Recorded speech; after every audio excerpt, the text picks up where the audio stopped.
सादर प्रणाम। आज श्री नदी कथा में आज प्रस्तुत है मां नर्मदा की अर्चना वंदना जीवन कथा। कथा नदियों की सुनाता, व्यथा नदियों की सुनाता, कथा नदियों की सुनाता, व्यथा नदियों की बताता। पूज्य जीवन दायिनी नीर महिमा गुनगुनाता, नीर महिमा गुनगुनाता, नीर महिमा गुनगुनाता। ओम नर्मदे हर। ओम नमः शिवाय। स्कंद पुराण में वर्णन किया गया है सारस्वतम पुण्यम समाहेन तु यामुनाम साद्यः पुनाति गांगेयम दर्शनादेव नर्मदा। अर्थात संसार में सरस्वती का जल 3 दिन में, यमुना का जल 7 दिन में, मां गंगा का जल 1 दिन में और नर्मदा का जल क्षण मात्र में स्नान करने, दर्शन करने से जीवों को समस्त पापों से मुक्त कर देता है, उन्हें मोक्ष की प्राप्ति देता है। हे मां नर्मदे, आपकी महिमा अपरंपार है। मां नर्मदा के जन्म की कथा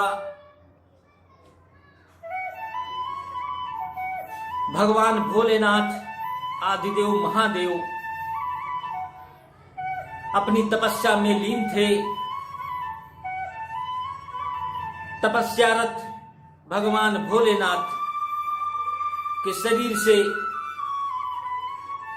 एक पसीने की बूंद जमीन पर गिर पड़ती है, उससे एक सुंदर कन्या का जन्म होता है और वो सुंदर कन्या भगवान भोले के नाथ के सम्मुख तपस्या करने बैठ जाती है।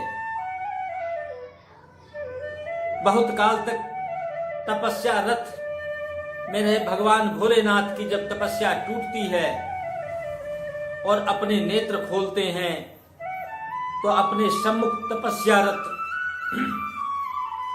उस सुंदर कन्या को देखकर, उस सुखकारी कन्या को देखकर, उस भोली कन्या को देखकर प्रेमवश अपने पास बुलाते हैं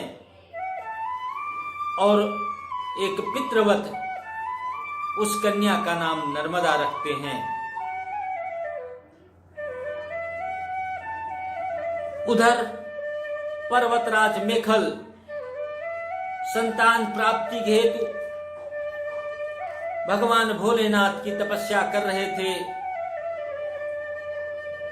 भगवान भोलेनाथ उनकी तपस्या से प्रसन्न होकर इस सुंदर सुख देने वाली कन्या को उन्हें सौंप देते हैं। पर्वतराज मेखल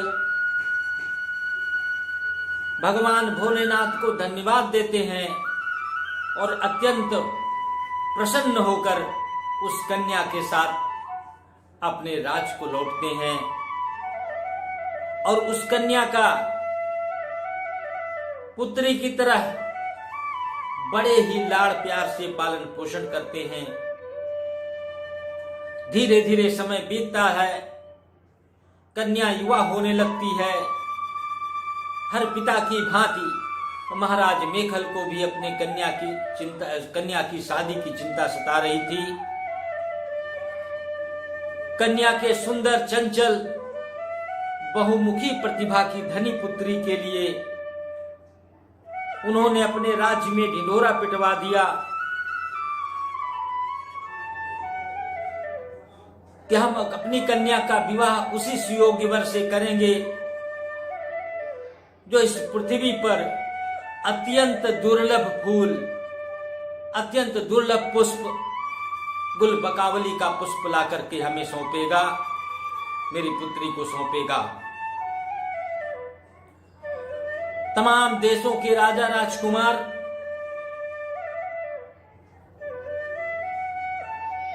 बड़ी जद्दोजहद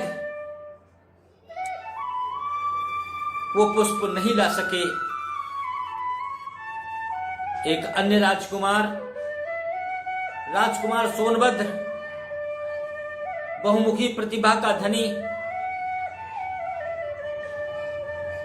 समस्त शक्तियों का स्वामी, गुल बकावली का सुंदर पुष्प लाकर महाराज को सौंपता है और कहता है, हे महाराज, मैं आपकी पुत्री के साथ विवाह करना चाहता हूं। राजकुमार को देखकर राजा अति प्रसन्न होते हैं और विवाह का वचन देकर उसे भेजते हैं।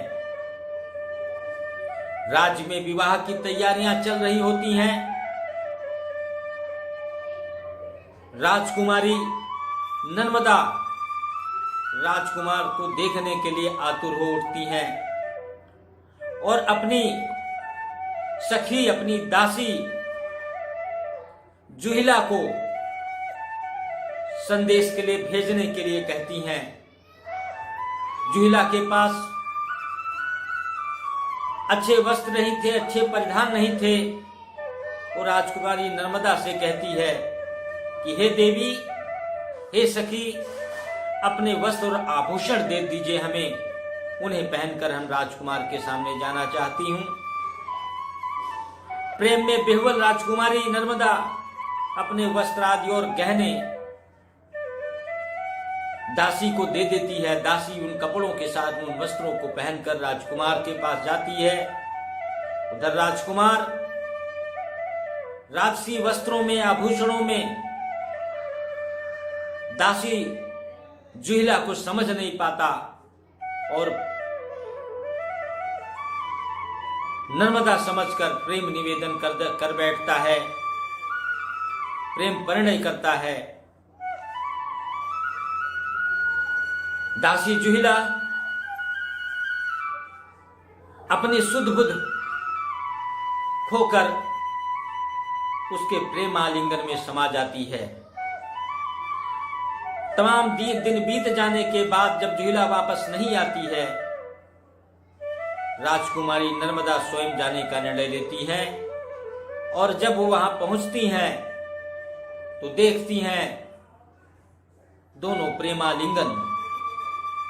स्थिति में देखकर राजकुमारी नर्मदा को बहुत क्रोध आता है और अपने साथ छल किया गया मानकर तुरंत वहां से लौट पड़ती है और संकल्प लेती है कि आजीवन वो कुमारी रहेगी। उल्टी दिशा में बहती हैं। इधर राजकुमार को अपनी गलती का एहसास होता है। वो नर्मदे नर्मदे पुकारता रह जाता है। नर्मदा कहा सुनने वाली, अपने विश्वास की दृढ़ इच्छा शक्ति की मालकिन मुड़कर की भी नहीं देखती। इसीलिए कहा गया है कि देश में बड़ी बहने वाली नदियों में से सारी नदियां पूरब से पश्चिम की ओर बहती हैं, मगर मां नर्मदा पश्चिम से पूरब की ओर उल्टी दिशा में बहती हैं।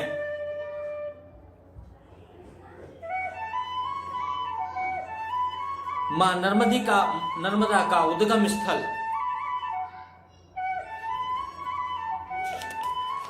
मध्य प्रदेश के अमरकंटक में स्थित छोटे से कुंड नर्मदा कुंड से होता है।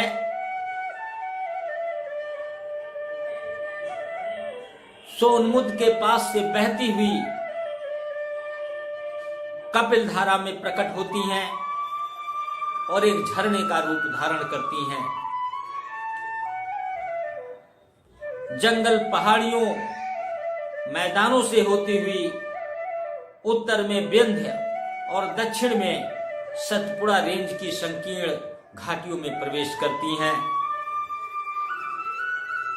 जहां उनकी अन्य सहायक नदियां उनके लिए प्रतीक्षा करती हैं।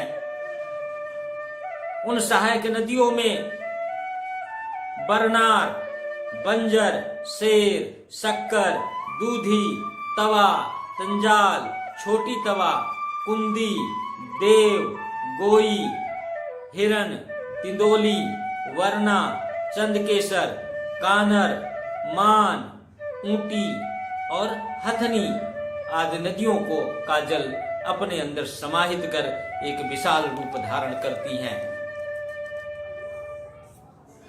अपने उद्गम स्थल से निकलकर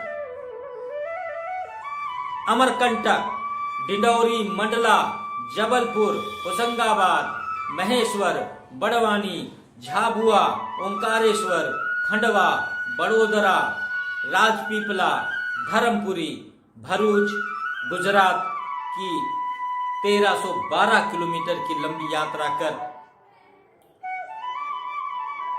1 लाख वर्ग किलोमीटर की भूमि को, विशाल भूभाग को सिंचित करती हैं, अपना अमृत रूपी जल समर्पित करती हैं।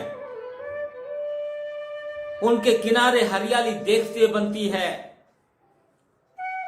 असंख्य जीव जंतु उनके जल में और तटों पर आश्रय पाते हैं, जीवन यापन करते हैं।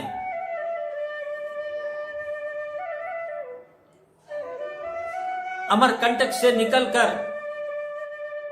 मां नर्मदा अरब सागर की खंबात खाड़ी में सागर में संगम करती हैं। मां सरस्वती, मां गंगा, मां यमुना की तरह मां नर्मदा असंख्य जीवों को पालने वाली जननी के रूप में इस पृथ्वी पर योगदान करती रही हैं और करती आ रही हैं। पवित्र पावनी